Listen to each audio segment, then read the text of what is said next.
बंदी छोड़ सतगुरु रामपाल जी भगवान की जय हो। परमपिता परमेश्वर सारी सृष्टि के रचनहार, कुल मालिक, असंख्य ब्रह्मांडों के रचयिता, जगत गुरु, संत शिरोमणि, परम पूज्य परमेश्वर सतगुरु रामपाल जी भगवान के चरण कमल में मुझ पवन दास का कोटि कोटि दंडवत प्रणाम और आप सभी सत्सेवक भाई बहनों को सत साहिब। पुण्यात्मा दया परमपिता परमेश्वर जी की, जिनके आशीर्वाद से और जिनकी सत प्रेरणा से दास एक बार पुनः आप सभी सत्सेवक भाई बहनों के बीच में लाइव सोशल मीडिया पे रूबरू है, आप जी के आमने सामने है। विशेष दया परमपिता परमेश्वर की। आप सभी सत्सेवक भाई बहन एक बार लाइव जुड़ जाएं और जैसे जैसे आप जुड़ते जाएं वैसे वैसे आप एक बार वीडियो को आगे फेसबुक के हर ग्रुप में, व्हाट्सएप के हर ग्रुप में शेयर करते रहें और हमारे अन्य भगत भाई बहन जुड़ते हैं। तब तक हम बंदी छोड़ सतगुरु रामपाल जी भगवान का मंगलाचरण करते हैं।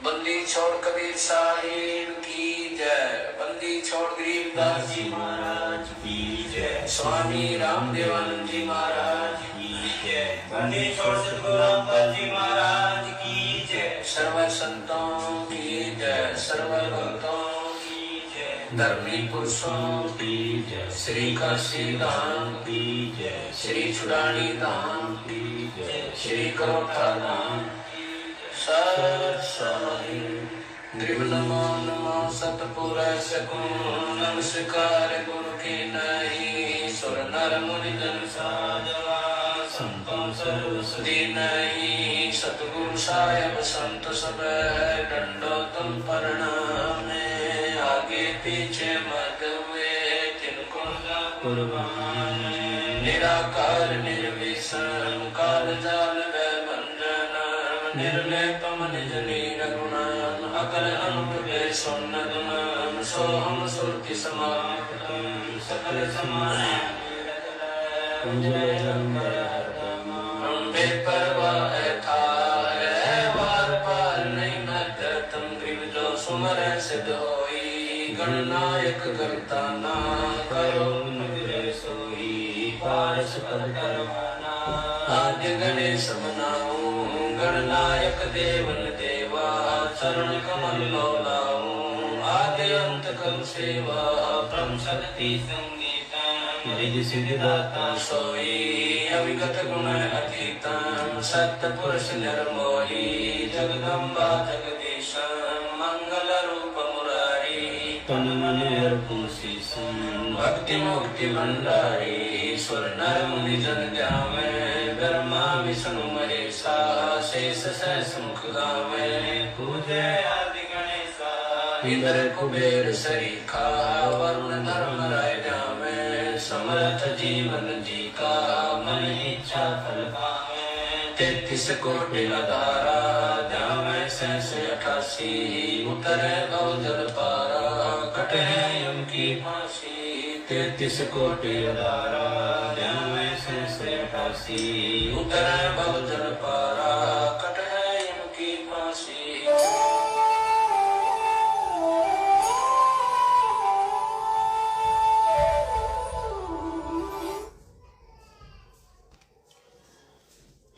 बंदी छोड़ सतगुरु रामपाल जी भगवान की जय हो। सत्साई भाई और बहनों, जो भी भाई बहन अभी जुड़े हैं, जुड़ते ही सबसे पहले यदि आपने वीडियो को शेयर नहीं किया है तो आप जी एक बार शेयर कर दें और दूसरी बार जब वीडियो लाइव एंड हो उसके बाद भी आप जी एक बार जरूर वीडियो को शेयर किया करें। और ज़्यादा लंबा वीडियो नहीं बनेगा क्योंकि ये छोटे छोटे वीडियो ही होंगे। हमारा जो लंबा वीडियो होता है वो केवल जब हम रात्रि के टाइम पे 8:30 बजे लाइव आते हैं वही हमारा वीडियो 2 से 3 घंटे का हुआ करेगा। बाकी परमपिता परमेश्वर जी के आशीर्वाद से किसी भी टॉपिक को लेके जब भी हम कभी दिन में लाइव आएंगे तो छोटा ही होगा वीडियो। तो छोटी छोटी शंकाएं थी जिनके समाधान के लिए परमपिता परमेश्वर जी आप और हम सभी सत्सेवक भाई बहनों को लाइव आने के लिए निमित्त बनाते हैं। और छोटी सी शंका ये थी एक भगत भाई की, जब दास ने आज से कुछ दिन पहले परमपिता परमेश्वर सतगुरु रामपाल जी भगवान का एक छोटा सा सत्संग आप लोगों के सामने पेश किया, जिसमें परमपिता परमेश्वर जी कह रहे थे कि भाई जो अपना पूजा स्थल है, जहां पे हम अपने घर पे गुरुदेव का दरबार लगा के रखते हैं, तीनों टाइम की आरती करते हैं, जहां बैठ के हम अपना सुमरण करते हैं, मंत्र करते हैं, दीपक लगाते हैं, उसे कहते हैं गुरुद्वारा। हमारा जो असली गुरुद्वारा है वो है हमारा घर, जहां पे हमने अपने गुरुदेव का जो है वो दरबार लगा रखा है।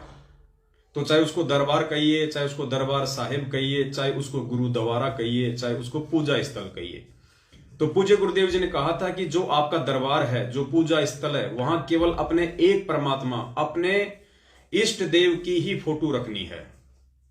और आगे चल के उसमें परमात्मा ने कहा कि आपने केवल अपने एक इष्ट, एक परमात्मा कबीर जी की ही फोटो रखनी है। तो दास ने तो परमपिता परमेश्वर के सत्संगों का निष्कर्ष निकाल के, उन्हीं के आशीर्वाद से, उन्हीं के द्वारा जो बुद्धि खोली गई है, उस आधार से भगत भाई बहनों से ये प्रार्थना की थी कि भाई हमारा जो इष्ट है हमारे पूज्य गुरुदेव जी हैं, क्योंकि ये कबीर परमात्मा की सत भक्ति है। और कबीर परमेश्वर की सत भक्ति में गुरु भी वे स्वयं होते हैं और इष्ट भी वे स्वयं ही होते हैं, क्योंकि खुद वे कबीर परमेश्वर ही यहां आके सतगुरु की या एक सच्चे गुरु की भूमिका निभाते हैं। और दूसरा कोई भी अपने द्वारा रची गई सृष्टि की यथार्थ जानकारी देने में सक्षम नहीं है। यहां पे कोई भी सतगुरु की या फिर तत्वदर्शी संत की भूमिका निभाने में समर्थ नहीं है। तो यहां पे जो इष्ट का जो नाम लिया है पूज्य गुरुदेव जी ने कि आपने अपने एक परमात्मा, अपने एक इष्ट कबीर जी का ही फोटो रखना है। पहले आप वो वीडियो सुन लीजिए परमात्मा का, जिसके लास्ट में कहा है गुरुदेव ने कि अपने एक परमात्मा, अपने इष्ट यानी कबीर जी का फोटो रखना है। तो कबीर जी कौन है, बस उसी टॉपिक पे थोड़ा सा वीडियो चलेगा। रही बात फोटो रखने की, जैसे आप एक पति भर्ता स्त्री होती है, वो अपने पर्स में केवल अपने पति का ही फोटो रख सकती है, दूसरे का नहीं। बाकी अनादरणीय नहीं है, अन्य भी है, सबको प्रणाम करें। अगर कहीं फोटो लगे हैं तो दूसरी बात, वो फोटो दूसरी बात है। लेकिन जहां पूजा स्थल हो वहां पर आप अपने मालिक के अतिरिक्त अगर किसी का फोटो रखते हो तो आपके हृदय में पतिव्रता तो नहीं है, वो नहीं है आपके अंदर, तो वो पतिव्रतापन नहीं होने से भगवान रुष्ट होगा। तो इसलिए हमने अपने पूजा स्थल पर केवल अपने ही उस पति का यानी कबीर जी का, परमेश्वर का, मालिक का फोटो ही रखना है। बाकी रही बात के तो बहुत सारे भगत भाई बहनों को यह शंका हो गई, जिनको अभी ज्ञान इतना समझ नहीं पाए, वो परमपिता परमेश्वर जी का सत्संग वो सुन नहीं पाए, तो उनको थोड़ी शंका हो गई कि भाई पवनदास, आप तो कह रहे हो कि सब कुछ छोड़ छाड़ के केवल अपने परमपिता परमेश्वर सतगुरु रामपाल जी भगवान का फोटो रखना है, और अपने गुरु जी कह रहे हैं कि भाई जो है कबीर जी का फोटो रखना है। तो ये तो दुविधा वाली बात हो गई। अब बताइए भाई पवनदास, हम आपकी बात माने या फिर हम गुरुदेव की बात माने? पुण्यात्माओं, यहां पे पवनदास की बात मानने या ना मानने का तो कोई सवाल ही खड़ा नहीं होता है। पवनदास की क्या औकात है जो आपसे अपनी बात मनवाएगा और आप मानोगे? बात तो हमने पूज्य गुरुदेव जी की ही माननी है, लेकिन ज्ञान आधार से। गुरुदेव के इन सत्संगों का निष्कर्ष निकाल के, इन सत्संगों का सार निकाल के बात हमने पूज्य गुरुदेव भगवान की ही रखनी है। पुण्यात्माओं, बात वही है, एक कुत्ता था, वो कुत्ता दौड़े चले जा रहा था, दौड़े चले जा रहा था। और वो दौड़ क्यों रहा था? क्योंकि उसने एक खरगोश को झाड़ियों से निकल के और उसके आगे दौड़ता हुआ देख लिया। तो कुत्ता उस खरगोश के पीछे दौड़ लिया। अब खरगोश तो बहुत तेज दौड़ता है, कुत्ता धीरे दौड़ता है। तो खरगोश काफी आगे चला गया और कुत्ता थोड़ा पीछे रह गया, और कुत्ता उसके पीछे दौड़े जा रहा, दौड़े जा रहा। अब कुत्ता दौड़ रहा था। थोड़ी देर बाद में कुछ कुत्ते और थे, 10-15, जो वहां पे मस्ती कर रहे थे, रेत में लौट रहे थे। उन्होंने भी उस कुत्ते को दौड़ता हुआ देखा तो वो भी उस कुत्ते के पीछे दौड़ लिए। अच्छी खासी रेलगाड़ी सी चल पड़ी। अब जो सबसे आगे जो कुत्ता था वो आगे जाके, और एक झाड़ी थी, बहुत सारे पेड़ थे छोटे छोटे, वो वहां जाके चारों तरफ चक्कर काटने लग गया, क्योंकि उस कुत्ते ने देख लिया कि वो खरगोश इन्हीं झाड़ियों में छुपा है। उसकी नजर उस खरगोश के ऊपर थी और उसने भागते हुए खरगोश को उन झाड़ियों के अंदर घुसते हुए देख लिया। तो वो कुत्ता थोड़ी देर तो चक्कर काटता रहा, फिर वहीं बैठ गया नजर टिका के। बाकी जो कुत्ते थे जो देखा देखी में उसके पीछे भग रहे थे, जिन्होंने ना तो खरगोश को देखा था, ना उनको किसी बात का कोई मालूम था कि ये कुत्ता क्यों भग रहा है, बस उस भगते हुए कुत्ते को देख लिया और उसके पीछे दौड़ लगा दी। अब वो जो कुत्ता था पहले वाला, वो वहां पे आंखें टिका के बिल्कुल बैठ गया, और बाकी जो कुत्ते थे जो देखा देखी में दौड़ रहे थे, जिनको वास्तविकता का नहीं पता था, जिन्होंने खरगोश को भागते हुए नहीं देखा, वो खाली उस कुत्ते को देख के दौड़ रहे थे। तो थोड़ी देर तो बाकी कुत्ते भी वहीं पे उसके साथ में बैठे रहे, और 5-10 मिनट बाद उन्होंने देखा रही है तो ऐसे फालतू में बैठा है, हमें भी धूप मारेगा यहाँ पे। तो बाकी कुत्ते धीरे धीरे करके वहां से निकल लिए और अपने यथा स्थान पे वापस आके लौटने लग गए। लेकिन वो जो एक कुत्ता था, वो कुत्ता वहां से हटा नहीं, वो वहीं बैठा रहा। अब कारण आप समझ गए होंगे पुण्यात्माओं, क्योंकि ये जो मार्ग है कबीर परमेश्वर का, ये उन कुत्तों की तरह देखा देखी का मार्ग नहीं है। अभी ये पवन दास जो है, या मेरे अन्य जितने भी सत्सेवक भाई बहन हैं, हमने उस खरगोश को, उस परम पिता परमेश्वर रूपी खरगोश को, कि यही कबीर परमात्मा है, यही सारी सृष्टि का रचनहार है, और ये परमात्मा कभी मां के गर्भ से नहीं आता, और ये परमात्मा स्वयं ही सतगुरु का चोला धारण करके आता है, स्वयं ये परमात्मा प्रकट होता है, और यही वास्तव में तीनों लोकों में प्रवेश करके सबका भरण पोषण करता है। तो हम सत्सेवक रूपी कुत्तों ने अपने उस खरगोश रूपी सतगुरु को पहचान लिया, जान लिया, इसलिए हम पीछे नहीं हट रहे और ना हम पीछे हट सकते, क्योंकि हमने ज्ञान वाली आंखों से, जो सतगुरुदेव जी ने हमें दी है तत्व ज्ञान रूपी दिव्य दृष्टि, उस दिव्य दृष्टि से हम सभी सत्सेवक भाई बहनों ने उस परम पिता परमेश्वर अविनाशी सतगुरु रामपाल जी भगवान के दर्शन कर लिए हैं कि ये भगवान है, ये अंतर्यामी है, ये सारी सृष्टि का रचनहार है, और अगर इसका पल्लू छोड़ दिया किसी भी कारण से तो 84 लाख योनियों में जाने से कोई नहीं रोक पाएगा। इसलिए हम लोग अपने एक ही स्टैंड पे टिके हुए हैं। हमने गुरुदेव का प्रकट दिवस मनाना है तो मनाना है, क्योंकि हमने हृदय से उनको परम पिता परमेश्वर के रूप में स्वीकार कर दिया। इसलिए हमारे ही अन्य जो भाई हैं सतलोक आश्रम मैनेजमेंट हरियाणा वाले, हम उनकी गालियां भी खाएंगे, हम उनकी धमकी भी सहेंगे, हम उनकी मार पिटाई भी खाएंगे, लेकिन हम अपने पूज्य गुरुदेव जी का पीछा नहीं छोड़ेंगे। हम उन्हें परमपिता परमेश्वर मानने से पीछे नहीं हट सकते। क्यों? क्योंकि हमने उस कुत्ते की तरह झाड़ी में, उन पेड़ पौधों में खरगोश को छुपते हुए देख लिया है। तो वो कबीर परमात्मा जो आज सतगुरु रामपाल जी भगवान के चोले में छुपा हुआ है, उसको हमने उन तत्व ज्ञान रूपी आंखों से देख लिया है, तो हम पीछे नहीं हट सकते।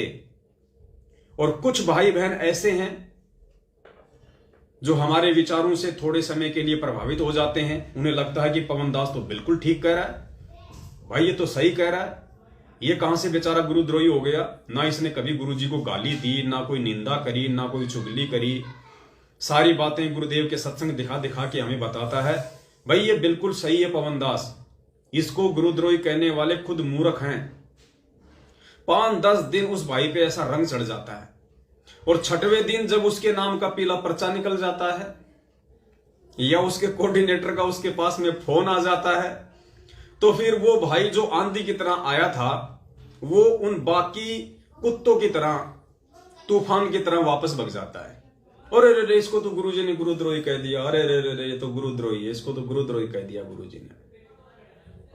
पुण्यात्मा, उन भाई बहनों की जो स्थिति है वो उन बाकी कुत्तों के जैसी है। मैं उन भाई बहनों को कुत्ता नहीं कह रहा, क्योंकि हमने खुद भी अपने आप को कुत्ते की संज्ञा दी है।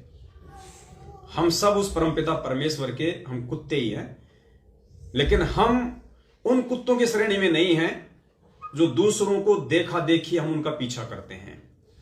हम अगर पीछा कर रहे हैं तो अपने गुरु भगवान का कर रहे हैं, अपने गुरु भगवान को देख के उनका पीछा कर रहे हैं।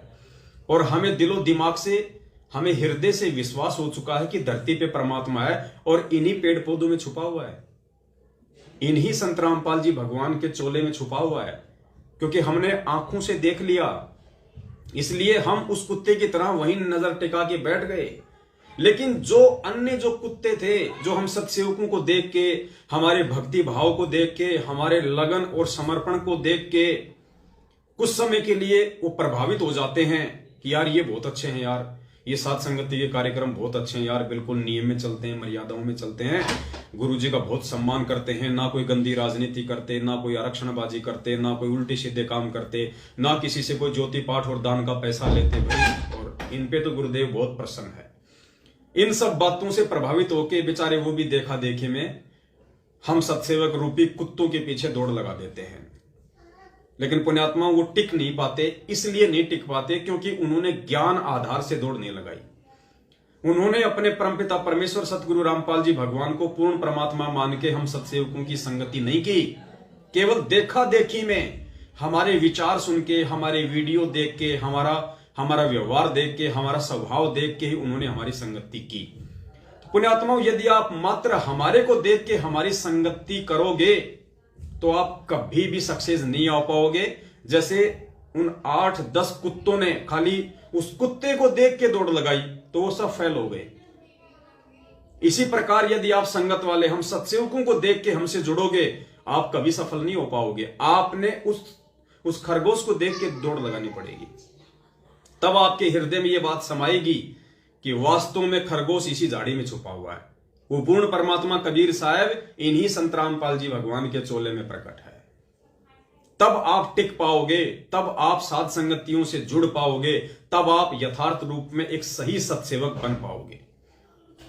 तो इसलिए पुण्यात्माओं, वो जो भाई हैं जो 2-4 दिन के लिए आंधी की तरह आते हैं और तूफान की तरह वापस दौड़ लगाते हैं, क्योंकि या तो उनके नाम का पीला पर्चा आ जाता है या फिर उन्हें मालूम पड़ता है और ये तो पवनदास, इसको तो गुरुजी ने गुरुद्रोही कह दिया, ये तो ये फलाना दिखना, तो वो लोग नहीं समझ पाएंगे। तो पुण्यात्माओं, कहने का मतलब है यहां पूज्य गुरुदेव जी जो बात कह रहे हैं कि आपने अपने पूजा स्थल पे, आपने अपने घर में, अपने दरबार पे केवल एक परमात्मा की फोटो रखनी है, केवल अपने एक इष्ट देव की फोटो रखनी है। और लास्ट में गुरुदेव नाम बताते हैं कबीर परमात्मा। तो जो भाई बहन नए जुड़े हैं या जो 20-30 साल से जुड़े हुए हैं लेकिन जो ज्ञान को आधार नहीं बना पाए, गुरु को भगवान नहीं मान पाए, उनके मन में यह शंका हो जाती है कि जब गुरुजी कबीर जी का फोटो रखने के लिए कह रहे हैं दरबार में, पूजा स्थल में, तो पवन दास उस दाढ़ी मूछ वाली फोटो, यानी जिसको हम कबीर भगवान कहते हैं, उसका फोटो वहां से हटाने की सलाह क्यों दे रहा है और गुरुजी की फोटो रखने की सलाह क्यों दे रहा है? गुरुजी थोड़े ना हमारे इष्ट देव हैं, हमारे इष्ट देव तो दाढ़ी मूछ वाले कबीर भगवान हैं। पुण्यात्माओं, यही हम लोग फेल हो जाते हैं। गुरुदेव ने हमें कितनी बार बताया कि 650 साल पहले वो कबीर परमेश्वर आया और उसने खूब डंके की चोट पे अपने आप को भगवान साबित करने की कोशिश की कि भाई मैं ही परमात्मा हूं, मैं ही भगवान हूं। सुन रामानंद राम हम बावन नरसिंह और गरीबदास तेरे रूप बिना और न दूजा अंग, ऐसी कुछ वाणी है मालिक की। और भी कहा परमात्मा ने उस समय अपने आप को परमात्मा साबित करते हुए, हम ही अलग अल्लाह हैं, कुतुब गोस और पीर। और भी बहुत सारी कही, सुन स्वामी राम में, सुन स्वामी राम हम बावन नरसिंह। पता नहीं कितनी वाणियां बोली उस समय परमात्मा ने 650 साल पहले कि भैया मैं ही कबीर हूं, मैं ही परमात्मा हूं। मैं ही सारी सृष्टि का रचनहार हूं। लेकिन उसके बाद भी 64 लाख में से एक ने भी उनको परमात्मा के रूप में स्वीकार नहीं किया। और आज वो कबीर परमात्मा स्वयं संत रामपाल जी भगवान का रूप धारण करके अपने ही 650 साल पहले वाले रूप को भगवान साबित कर रहे हैं। पुण्यात्माओं, ये नियम है यहां का, ये विधान है यहां का। आज यदि गुरुजी भी, संत रामपाल जी भगवान भी 650 साल पहले की तरह अगर अपने आप को भगवान कहते, अपने आप को सीधे शब्दों में कबीर परमेश्वर कहते, तो पुण्यात्माओं आप और हम बिल्कुल भी स्वीकार नहीं करते। इसलिए सतगुरुदेव जी ने उस फोटो का सहारा लेना पड़ा, दाढ़ी मूंछ वाली का, कि भाई ये हैं कबीर परमात्मा, ये हैं कबीर भगवान। मतलब खुद भगवान होते हुए संत रामपाल जी भगवान ने अपने आप को छुपाया रखा। सन 1994 से अपने आप को छुपा के रखा। और एक दाढ़ी मूंछ वाली फोटो जो कि काल्पनिक है, जो वास्तविक नहीं है, हाथ से बनाया हुआ एक चित्र है, उसको उन्होंने भगवान के रूप में पेश किया, ताकि हम, आप और हम जितने भी मंदबुद्धि जीव हैं, हम उस फोटो के आधार से हम कबीर जी को तो भगवान के रूप में स्वीकार कर लें, क्योंकि उससे पहले तो हम ब्रह्मा विष्णु महेश देवी दुर्गा के ही पीछे लगे हुए थे। इसलिए उस दाढ़ी मूंछ वाली फोटो का सहारा लेना, उस फोटो को कबीर भगवान के रूप में आप और हमारे सामने पेश करना गुरुजी के लिए जरूरी था। ये गुरुजी की मजबूरी कह लीजिए या फिर जरूरी कह लीजिए, क्योंकि अपने आप को गुरुजी भगवान कह नहीं सकते। अगर वो कहें तो हम मानेंगे नहीं, और अगर दाढ़ी मूंछ वाली फोटो ना दिखाएं तो हम कबीर जी को भगवान मानने को तैयार नहीं, कि भाई जिसकी फोटो ही नहीं है, हमें क्या पता वो कौन था, कैसा है, कैसा नहीं होगा। इसलिए गुरुदेव ने उस फोटो का सहारा लिया। अब पुण्यात्माओं, जब खुद वो कबीर परमात्मा संत रामपाल जी भगवान के रूप में आके अपने ही 650 साल पहले वाले रूप को भगवान साबित कर रहा है, तो संत रामपाल जी को तो भगवान मानने का सवाल कोई पैदा नहीं होता। क्योंकि सारी संगत की जो सोच है, दृष्टि है, वो भगवान के रूप में, परमात्मा के रूप में तो दाढ़ी मूंछ वाली फोटो के ऊपर टिक के रह गई। तो संत रामपाल जी महाराज जी को भगवान कौन माने? और संत रामपाल जी महाराज जी कहें मैं भगवान हूं, तो कोई मानने को तैयार नहीं।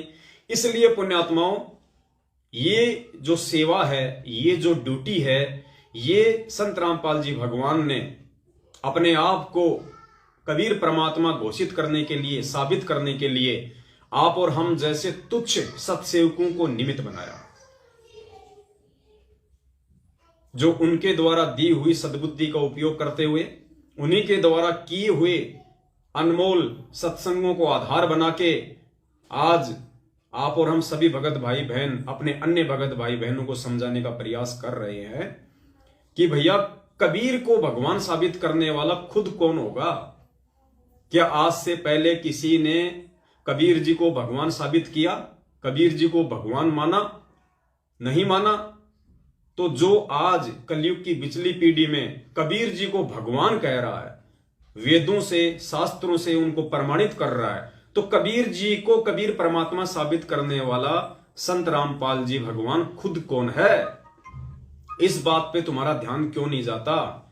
क्योंकि कबीर जी को तो खुद कबीर जी ही परमात्मा साबित कर सकते हैं, परमात्मा साबित कर सकते हैं, दूसरा कोई भी उनके विषय में नहीं बता सकता। इसलिए पूज्य गुरुदेव जी अपने इस सत्संग में जो कह रहे हैं कि जो आपका पूजा स्थल है, जो आपका दरबार है, वहां पे केवल एक परमात्मा, एक इष्ट परमात्मा अर्थात कबीर जी का ही फोटो रखना चाहिए, वरना आप पतिव्रता आत्मा नहीं कहलाओगी और परमात्मा आपसे दूर रहेगा। अब पुण्यात्माओं, इस बात को हमने समझना है कि वो हमारा इष्ट एक कौन है। अगर एक की फोटो रखनी है पुण्यात्माओं, गुरुदेव ने क्या कहा? केवल एक अपने इष्ट देव की ही फोटो रखनी है जहां पे अपना पूजा स्थल है। तो पुण्यात्माओं, फिर हम दो फोटो क्यों रख रहे हैं? जब एक ही फोटो रखने का आदेश है तो हम दो फोटो क्यों रख रहे हैं? हम वो गुरु गोविंद वाली फोटो क्यों रख रहे हैं, जिसमें ऊपर की तरफ तो दाढ़ी मूंछ वाले जिनको आप कहते हैं कबीर परमात्मा, और नीचे संत रामपाल जी भगवान। जब गुरु जी का स्पष्ट आदेश है कि पूजा स्थल पे केवल एक फोटो रखनी है अपने इष्ट की, अपने परमात्मा की, और नाम बता दिया गुरु जी ने क्या, कबीर परमात्मा, तो फिर संत रामपाल जी भगवान की फोटो संगत पूजा स्थल पे क्यों रखती है? पुण्यात्मा, ये विचार करना पड़ेगा। जब गुरु जी का आदेश केवल एक फोटो रखने का है तो दो फोटो नहीं रख सकते। अब दो में से कौन सी फोटो रखनी है ये निर्णय करेगी आपकी बुद्धि।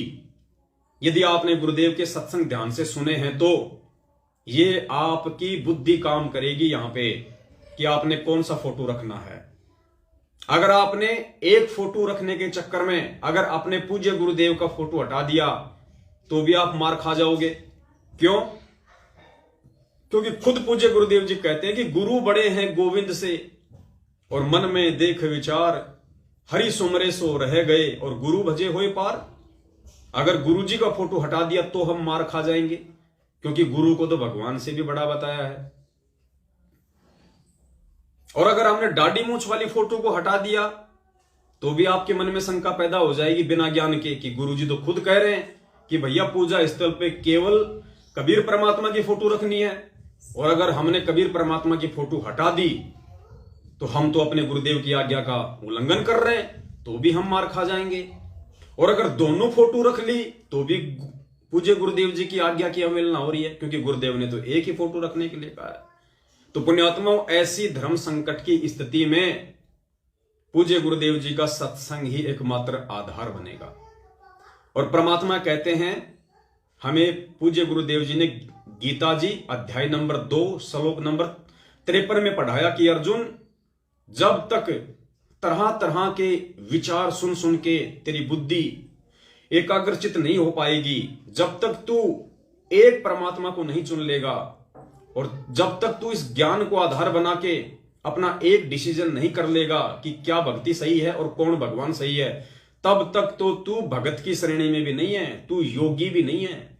तो पुण्यात्माओं, सत्सेवकों को छोड़ के 90% जो संगत है आज वर्तमान में, जिन्हें हम परमपिता परमेश्वर सतगुरु रामपाल जी भगवान के शिष्य कहते हैं, वो 90% लोग जो सतलोक आश्रम मैनेजमेंट हरियाणा के पीछे ज्ञान को आधार ना बना के गांधारी की तरह आंखों पे अज्ञानता की काली पट्टी बांध के बैठे हुए हैं, इस मार्ग पे चल रहे हैं, उनके लिए सबसे बड़े धर्म संकट की स्थिति है। और सत्सेवकों ने तो अपना स्टैंड ज्ञान आधार से क्लियर कर ही लिया, क्योंकि हम तो वो कुत्ते हैं जिन्होंने खरगोश को अपनी आंखों से उन झाड़ियों में छुपते हुए देखा है। इसलिए हम अपना स्टैंड बहुत समय पहले 2019 में ही क्लियर कर चुके हैं, क्योंकि सन 2019 से हम सत्सेवक परमपिता परमेश्वर सतगुरु रामपाल जी भगवान को अविनाशी मान चुके हैं, उनको अजन्मा मान चुके हैं, उनको प्रकट हुआ मान चुके हैं 8 सितंबर 1951 के दिन। इसलिए हम प्रतिवर्ष 8 सितंबर को अपने पूज्य गुरुदेव भगवान का प्रकट दिवस मनाते हैं, ना कि जून के महीने में दाढ़ी मूंछ वाली फोटो को भगवान मान के उसका प्रकट दिवस। तो जिन भाइयों की यह शंका थी कि भाई अब हम क्या करें ऐसी स्थिति में, पवनदास जी हम आपकी बात माने या हम गुरुदेव की बात माने, तो भाई आपने पवनदास की बात नहीं माननी है। पवनदास की आपने केवल वही बात माननी है जो बात पूज्य गुरुदेव जी के सत्संगों से 101% मेल खाती है। तो आपकी सबसे बड़ी शंका यही है कि हम अपने पूजा स्थल पे गुरु जी का फोटो रखें या फिर कबीर जी का फोटो रखें या फिर दोनों का फोटो रखें, क्योंकि दोनों का तो आप रख ही नहीं सकते, गुरुदेव ने एक फोटो रखने के लिए कहा है। तो आपका सबसे बड़ी शंका भी यह है कि दोनों में से हम कौन सी फोटो को चूज करें। तो पुण्यात्माओं, उसके लिए केवल गुरुदेव का सत्संग ही आधार बनेगा। अब जो सत्संग आप जी सुनने जा रहे हैं, आप जी की शंका का समूल सत्यानाश हो जाएगा अगर आप थोड़ा बहुत भी उस परमेश्वर के प्रति अगर जागरूक है तो। क्योंकि पूज्य गुरुदेव जी स्वयं कह रहे हैं कि अपने ही गुरु को इष्ट रूप में मान के पूजना है। यह सत भक्ति है कबीर परमात्मा की। इसमें इष्ट भी वही होता है और सतगुरु भी वही होता है, क्योंकि कबीर परमात्मा का काम कबीर परमात्मा स्वयं ही करता है। स्वयं ही कर सकता है। 21 ब्रह्मांड के अन्य किसी प्राणी की औकात और समर्थता नहीं है। इसलिए वो कबीर परमात्मा स्वयं ही सतगुरु की भूमिका करता है। हम रोज नित्य नियम में पढ़ते हैं कि साहिब से सतगुरु भय और सतगुरु से भय साध, ये तीनों अंग एक हैं, गति कुछ अगम अगाध। फिर दूसरी वाणी है, साहिब से सतगुरु भय, सतगुरु से भय संत, और धर धर वेख विशाल अंग, वो खेल है आदि और अंत। सारे रोल सारी भूमिका भगत की, सतगुरु की, परमात्मा की स्वयं कबीर परमेश्वर ही करता है इस सत भक्ति मार्ग में। इसलिए हमने इस बात को अपने दिलो दिमाग में बैठा लेना चाहिए कि स्वयं कबीर परमेश्वर होते हुए भी संत रामपाल जी भगवान ने अपने ही दूसरे रूप, जिस रूप में वो 650 साल पहले आए थे, जो हमने हाथ से बना रखा है, काल्पनिक है, इमेजिन है, कबीर दाढ़ी मूंछ वाला, उसको परमात्मा घोषित करना उनकी मजबूरी थी, उनके लिए वो जरूरी था।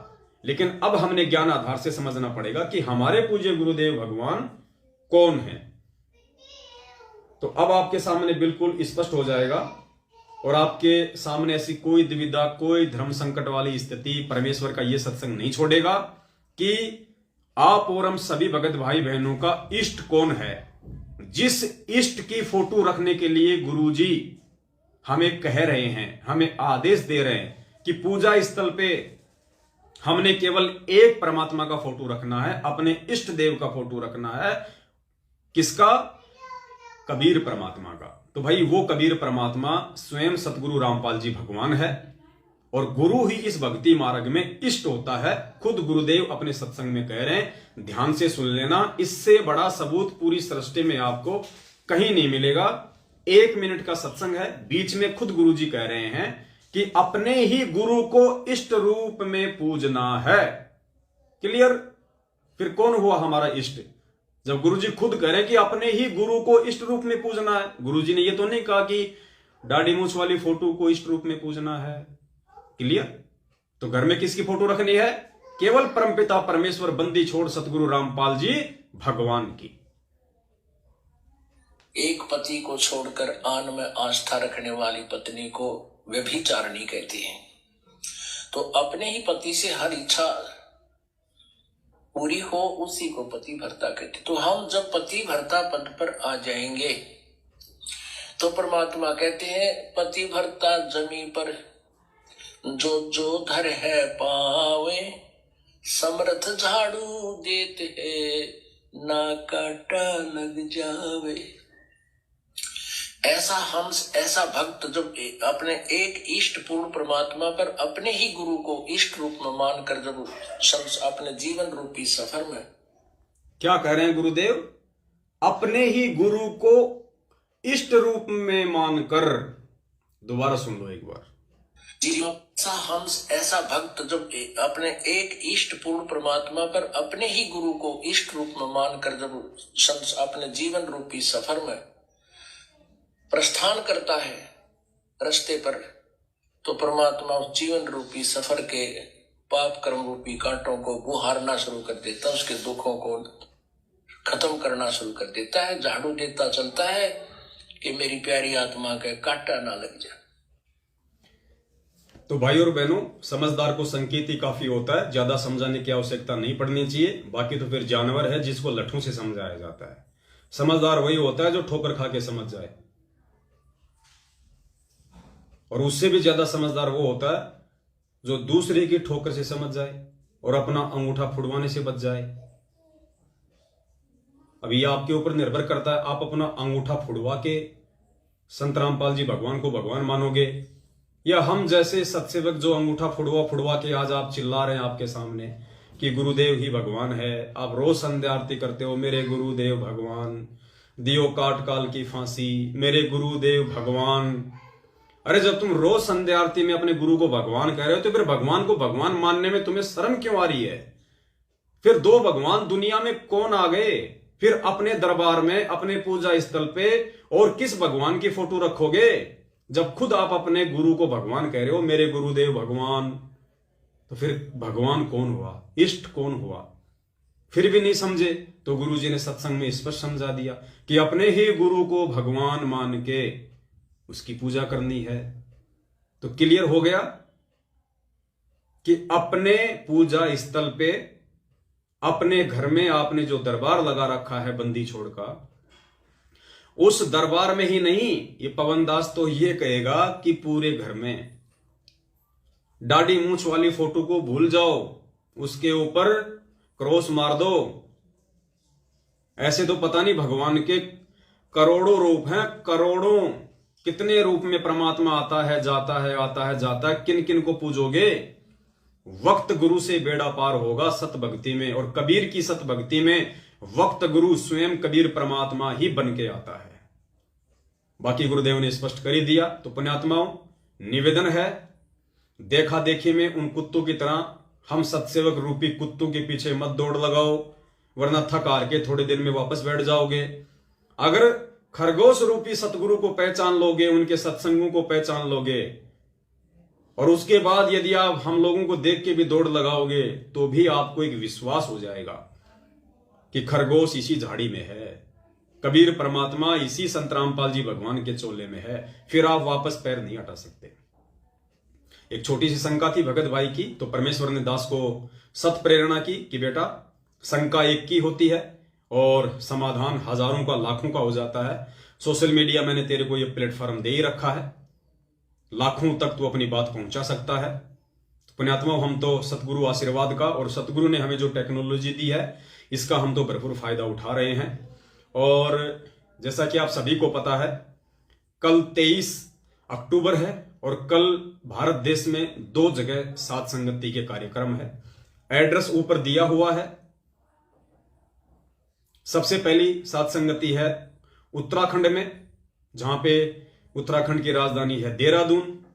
देहरादून से जब हम ऋषिकेश की तरफ चलेंगे, तो देहरादून और ऋषिकेश के बीच में एक जगह है रानी पोखरी। रानी पोखरी, जहां पे देहरादून का जोली ग्रांट एयरपोर्ट है, वहीं पे रानी पोखरी गांव है। रानी पोखरी गांव में एक सैनिक बस्ती है। सैनिक बस्ती में एक परमात्मा का बच्चा रहता है, नाम है प्रदीप दास उर्फ प्रदीप राणा। आर्मी से रिटायरमेंट है, उसके नाम का पीला पर्चा निकल चुका है, और जिसके नाम का पीला पर्चा निकल गया, समझो उसको परमात्मा ने सतलोक के लिए साइन कर दिया, उसको परमेश्वर ने अपॉइंटमेंट कर दिया सतलोक के लिए। कलयुग की पिछली पीढ़ी में जिसका गुरुद्रोही के नाम से पीला पर्चा निकल गया। लेकिन ध्यान रखना, पीले पर्चे कुछ ऐसे लोगों के भी निकल रहे हैं जो वास्तव में गुरु को भगवान नहीं मानते। तो आपने ऐसे लोगों से बच के रहना है।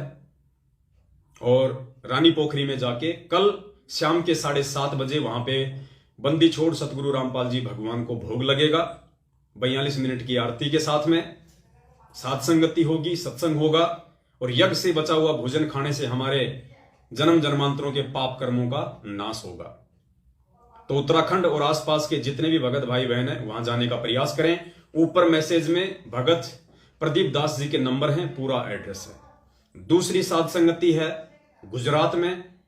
गुजरात में एड्रेस है प्रतापा पार्क सोसाइटी, बरूमाल रोड, तहसील है धर्मपुर, जिला है वलसाड। वहां पे भगत हरि किशन दास जी हैं, भगत सुशील दास जी हैं, और भगत सुधीर दास जी हैं। वहां भी कल 23 अक्टूबर को शाम को 7, 7:30 बजे ही बंदी छोड़ सतगुरु रामपाल जी भगवान को भोग लगेगा। 42 मिनट की आरती के साथ में फिर सत्संग होगा, और फिर भंडारा होगा।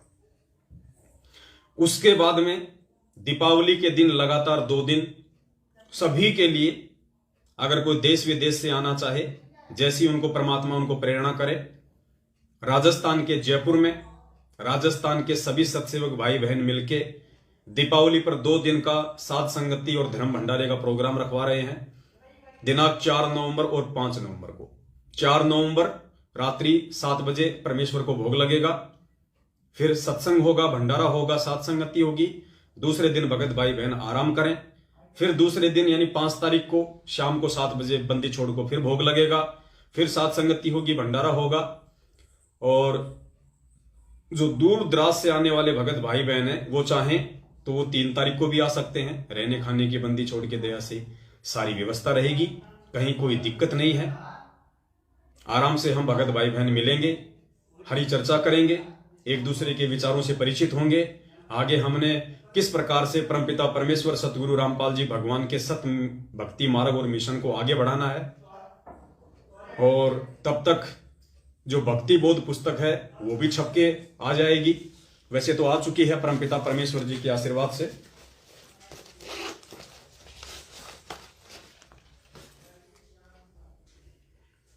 ये परमपिता परमेश्वर ने भक्ति बोध पुस्तक छपवाई है, जिसपे सबसे ऊपर लिखा है बंदी छोड़ सतगुरु रामपाल जी भगवान की जय हो। पवित्र भक्ति बोध पुस्तक है, बाकी सेम वही है। अंदर सबसे पहले बंदी छोड़ सतगुरु रामपाल जी भगवान का फोटो है और लिखा भी यही हुआ है, बंदी छोड़ सतगुरु रामपाल जी भगवान की जय। नीचे उसी बंदी छोड़ सतगुरु रामपाल जी भगवान के जो अन्य रूप हैं, 650 साल पहले वाला गरीबदास जी वाला, और परमपिता परमेश्वर सतगुरु रामपाल जी भगवान ने 17 फरवरी 1988 को अपना एक मुंह बोला गुरु बनाया, जैसा कि 650 साल पहले कबीर जी ने रामानंद जी को बनाया। उनका फोटो है, उन महापुरुष का फोटो है। और उसके बाद में तीनों समय की आरती है, सारा सब कुछ वही है, भोग की आरती है। और सबसे लास्ट में परमात्मा ने एक चीज और इसमें ऐड करवा दी, वो ऐड करवाई है नियम। जो प्रथम नाम दीक्षा के समय जो नियम होते हैं वो परमपिता परमेश्वर ने सारे के सारे नियम यहां पे ऐड करवा दिए हैं। क्योंकि बहुत सारे भगत भाई बहनों को ये चिंता होती थी कि भगत जी नियम क्या है, नियम क्या है। तो ये भक्ति बोध पुस्तक, और पीछे सतलोक आश्रम बरवाला की फोटो है और वहां का एड्रेस है। क्योंकि बरवाला आश्रम किसी के बाप दादे की प्रॉपर्टी नहीं है, हम सबका है। ये हमारे पूज्य गुरुदेव जी ने अपने खून पसीने की कमाई से, अपने ही बच्चों के दान और धर्म से ये आश्रम खड़ा किया था। तो ये आश्रम किसी सतलोक आश्रम मैनेजमेंट हरियाणा का नहीं है और ना उनके बाप दादाओं की कोई पर्सनल प्रॉपर्टी है। ये हमारे पूज्य गुरुदेव जी की अमानत है। इसलिए सतलोक आश्रम बरवाला का फोटो और नाम और एड्रेस। तो भक्ति बोध पुस्तक छप के आ गई है। 12 रुपए इसकी कॉस्ट पड़ी है। भगत भाई बहनों को मात्र 10 रुपए में दी जाएगी। साथ में जो पैम्पलेट हैं परमपिता परमेश्वर के आशीर्वाद से वो भी छप के आ जाएंगे। तो आप जिस सेवा के लिए पैम्पलेट भी लेके जाएं, भक्ति बोध भी लेके जाएं अपने लिए, और मेमोरी कार्ड भी लेके जाएं। और दास निवेदन करेगा पुण्यात्माओं, जो नंबर दिए हुए हैं नीचे एड्रेस में, ऊपर जो मैसेज है उसमें जो नंबर दिए गए हैं, उन नंबरों पे आप जी फोन करके, यदि आपको सेवा के लिए ज्यादा चाहिए पैम्पलेट, मान लीजिए कोई भाई अपने साथ में जब साथ संगति में आएगा, मान लीजिए किसी को 5000 पैम्पलेट चाहिए, किसी को 10,000 पैम्पलेट चाहिए, तो पुण्यात्माओं ₹1.40 का वो पैम्पलेट हमें पड़ा है। तो उस हिसाब से आप जी जितने पैम्पलेट चाहें उतने आप जी लेके जो है वो जा सकते हैं सेवा के लिए।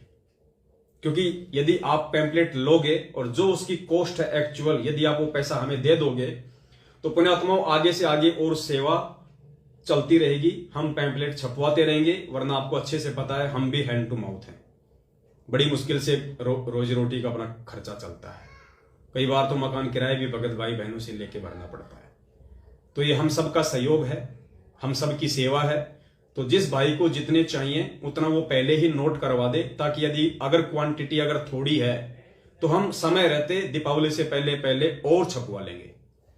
फिलहाल हमने ये 50,000 छपवाए, 2,000 भक्ति बोध छपवाई है। तो आप जियों को जितने पैम्पलेट चाहिए और जितनी भक्ति बोध चाहिए, उस हिसाब से आप जी जो नंबर दिए गए हैं जयपुर वाले समागम के, उन पे आप जी फोन करके अपनी एंट्री करवा दें, अपना नाम, अपना मोबाइल नंबर, और आपको कितने पैम्पलेट चाहिए, कितनी आपको जो है ये भक्ति बोध चाहिए। तो उसी हिसाब से हम लोग मंगवा के रेडी रखेंगे। और दूसरी बात, दास बार बार कहता है, दास एक बार फिर से अपने भाई बहनों से, माताओं से, बच्चों से ये निवेदन करना चाहेगा कि पुण्यात्माओं, परमपिता परमेश्वर ने 8.5 अरब की जनसंख्या में से अपने 20 लाख भक्तों को चुना। 20 लाख में से परमात्मा ने अपने चंद हीरे मोती लाल सत्सेवकों को चुना। और पुण्यात्माओं, अब इस परमपिता परमेश्वर के सत्य भक्ति मार्ग में, उनके मिशन में किसी भी प्रकार का डिफॉल्टर हमें नहीं होना है। ये जो मार्ग सत्सेवकों के माध्यम से परमात्मा ने प्रारंभ करवाया है बहुत ही निर्मल मार्ग है, शुद्ध मार्ग है, ये पवित्र मार्ग है। काल एजेंट कोशिश बहुत इस मार्ग को दूषित करने की करते आए हैं, आज भी कर रहे हैं और आगे भी अपनी नापाक कोशिशें करते रहेंगे। लेकिन परमेश्वर का मार्ग, जैसे गुरुदेव कहते हैं ना कि जो अंधा गधा होता है उसके लात के डर से ट्रेन नहीं रुकती है। तो अब तो ये मार्ग दिन ब दिन आगे बढ़ेगा, चाहे आप कितने ही गुरुद्रोही बनाओ, कितना ही हमको ऊंचा नीचा कहो, किसी को कोई फर्क नहीं पड़ने वाला है। क्योंकि सारी संगत जान चुकी है, इनके लेटर फर्जी, इनके ऑडियो फर्जी, इनके पीले पर्चे फ्री और खुद सतलोक आश्रम मैनेजमेंट हरियाणा फर्जी, खुद गुरुदेव का कलयुगी परिवार महाफर्जी। और अगर कोई चीज सत्य है तो केवल पूज्य गुरुदेव जी के सत्संग है, और उसके बाद यदि कोई चीज सत्य है तो पूज्य गुरुदेव जी के सत्संगों के आधार से हो रही साध संगति ही सत्य है।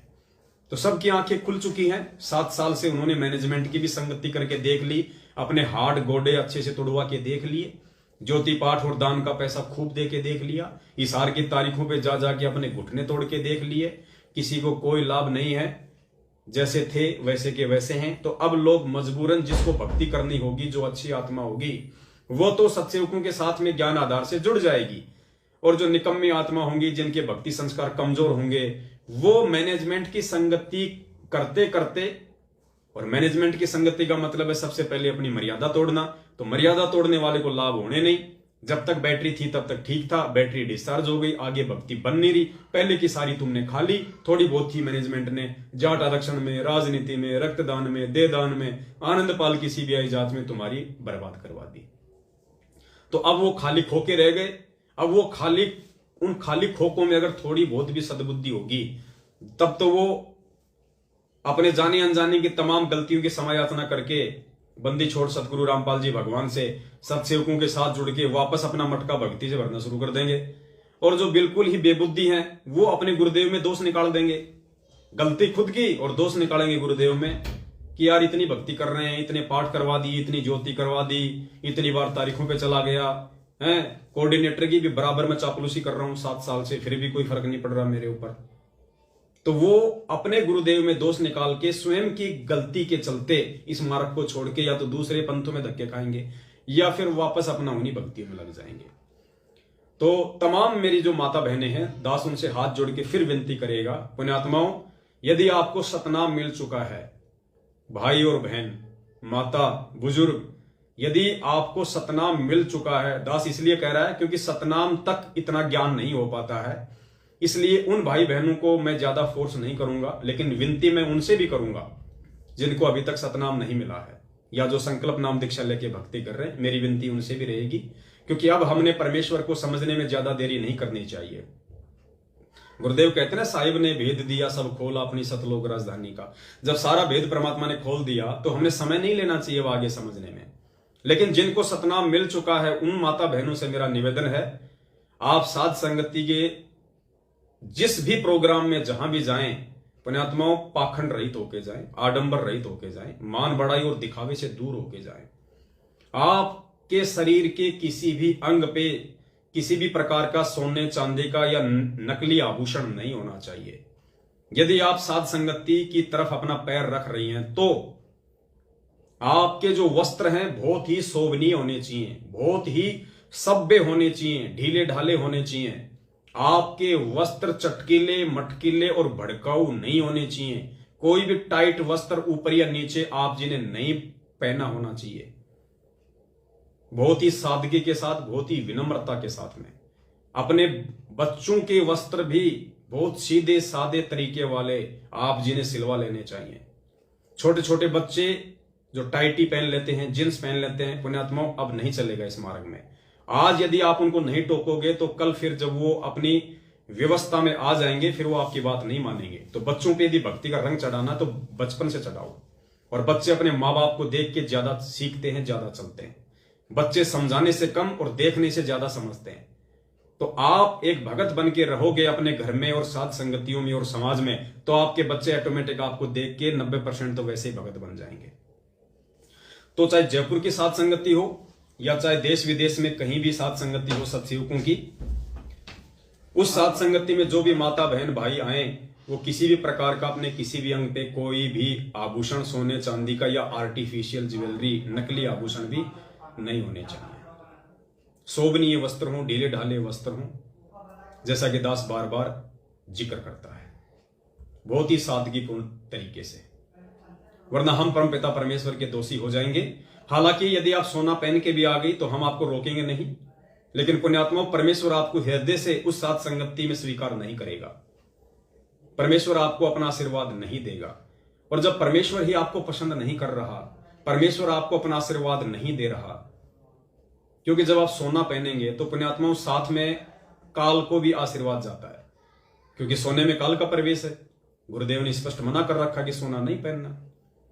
तो परमेश्वर आपके साथ साथ काल को आशीर्वाद क्यों देगा? उसने तो वैसे बखेड़ा शुरू कर रखा है, तो आशीर्वाद फिर आप भी नहीं ले पाओगे यदि काल को आपने अपने ऊपर धारण कर रखा है तो। और जो भी भगत भाई बहन जिनको थोड़ी बहुत समस्या रहती है, ठूठा रहती है भक्ति करते करते भी, उनकी सबसे बड़ी समस्या यही है कि अभी तक वो गुरुदेव के ज्ञान को आधार नहीं बनाए हुए हैं। वो माता बहनें आज भी अपने शरीर पे सोना धारण करती हैं, चांदी धारण करती हैं। और पुण्यात्मा सबसे बड़ा जो रीजन होता है सोना उतारने का, गुरुदेव ने बताया कि औरत को गहनों से बहुत प्यार होता है, और गुरुदेव का आदेश है गहना नहीं पहनना। तो जो औरत गहना उतार देगी, इससे साबित हो जाएगी कि उसने गहने से ज्यादा, आभूषणों से ज्यादा अपने गुरुदेव को महत्व दिया है, इसलिए परमात्मा उसके नजदीक आते हैं। आपने रामानंद जी की कहानी तो सुनी होगी, जब वो पीपा के पास गए थे, भगत पीपा, और उसकी एक रानी थी सीता, 3 रानियां थी। तो जब भगत पीपा जी को ज्ञान हुआ तो उसने अपनी रानियों से सलाह मशवरा किया कि साहब मैं तो संन्यास ले रहा हूं, राजपाट तुम संभालो, बच्चे युवा हो गए, मैं अपनी भक्ति करूंगा, अपना पीछा छुड़ाऊंगा। तो वो कहने लगी नहीं जी नहीं जी, ऐसा थोड़ी होता है, हम भी आपके साथ चलेंगे, हम भी भक्ति करेंगे। तो पीपा जी ने रामानंद जी से कहा कि भगवान ये तो फिर वो की वो स्थिति हो गई मेरे पीछे। तो रामानंद जी ने कहा कि भाई ठीक है देखते हैं चल के। तो रामानंद जी साथ में गए और उनसे कहा कि देखो बेटी, अगर हमारे साथ चलना है तो भाई ये सोना जो है अपने शरीर से उतारना पड़ेगा। तुम हमारे साथ चलोगी, रास्ते में कोई गुंडा मिल गया, कोई गुंडा मिल गया, कोई ऊतपड़ा मिल गया, तुम्हारे साथ साथ हमें भी कूटेगा पीटेगा, तुम्हारे को भी ले जाएगा, तुम्हारे गहने भी ले जाएगा। तो अगर हमारे साथ चलना है, भक्ति करनी है, तो ये सोना उतार दो। तो गुरुदेव ने बताया उनमें से 2 रानियां थी, उन्होंने कहा कि नहीं जी सोना नहीं उतरता हमारे से, तो यो अच्छा बाबा है सोना उतरवाने वाला। और फिर परमात्मा ने बताया गुरुदेव ने कि उनमें एक थी सीता, उसने तुरंत अपने सारे गहने उतार दिए, लो जी बोलो। फिर परमात्मा ने उसकी और परीक्षा ले लेनी चाहिए, जो गुरुदेव ने बताया कि बेटी ऐसे नहीं, हमारे साथ चलना तो कति नंगी होके चलना पड़ेगा। वही साड़ी उतारने लग गई। तो रामानंद जी ने कहा कि बस बेटी बस, हम तो तेरे अंदर के भाव देखना चाहते थे कि तू ऊपरी मन से कह रही है या तेरे अंदर भी कोई जगह है। तो पुण्यात्मा यदि आप साथ संगति में आना चाहते हैं और कहीं आप ये सोचो कि भाई जयपुर जाएंगे या दूसरी जगह जाएंगे, खाली साथ संगति में सोना उतार दो, घर आके वापस पहन लेंगे, पुण्यात्मा वो अंतर्यामी भगवान है। आप साथ संगति में तो अपने आप को बहुत अच्छी माता बहन साबित कर दोगी, लेकिन बंदी छोड़ की नजरों में तो आप वैसी की वैसी रही, फिर फायदा क्या हुआ? हमें दिखा के क्या करना है, क्या मिल जाएगा आपको? अगर एक अच्छी भगत बन के, एक अच्छी बहन माता बन के दिखाना है तो अपने बंदी छोड़ को अपने गुरु भगवान को दिखाओ।